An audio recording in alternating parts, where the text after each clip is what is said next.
નમસ્કાર મિત્રો, વિડીયોમાં તમારું સ્વાગત છે। જી હા મિત્રો, અત્યારે હાલ મોટા અને મહત્વના સમાચાર સામે આવી રહ્યા છે। તો મિત્રો, સમાચારમાં વાત કરીએ તો શિયાળામાં પ્રોટીનની જરૂરિયાત પૂરી કરવા માટે મોટાભાગના લોકો તેમના રોજિંદા આહારમાં કઠોળનો સમાવેશ કરે છે। ચણા દાળ એક એવી પૌષ્ટિક દાળ છે જે ફક્ત સ્વાદ જ નહીં પણ ઉર્જા પણ પૂરી પાડે છે। પરંતુ શું તમે જાણો છો કે આ દાળ દરેક માટે ફાયદાકારક નથી? તેને ખાવાથી અમુક સ્વાસ્થ્ય પરિસ્થિતિઓને પ્રતિકૂળ અસરો થઈ શકે છે। અમુક પરિસ્થિતિઓમાં ચણા પાચનથી લઈ બ્લડ શુગર સુધીના દરેક વસ્તુને અસર કરે છે। જેથી જો તમે દરરોજ વિચાર્યા વિના ખાવાનું શરૂ કરો છો તો તમને ફાયદાના બદલે નુકસાન થઈ શકે છે।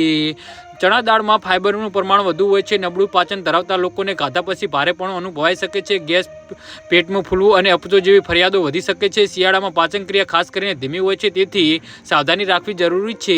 ચણા દાળ ગેસ ઉત્પન્ન કરતો ખોરાક છે। જો કોઈને પહેલેથી જ ગેસ, એસિડિટી કે પેટનું ફૂલવું જેવી તકલીફ હોય તો આ દાળ તેની સ્થિતિ વધુ ખરાબ કરી શકે છે। આ પરિસ્થિતિમાં ડોક્ટરો દાળ મર્યાદિત ખાવાની અથવા તો ટાળવાની ભલામણ કરે છે। જી હા મિત્રો, તો આના વિશે તમારું શું કહેવું છે તો નીચે અમારી કમેન્ટ બોક્સમાં જરૂરથી જણાવજો અને અમારી યુટ્યુબ ચેનલને સબસ્ક્રાઈબ કરવાની ભૂલ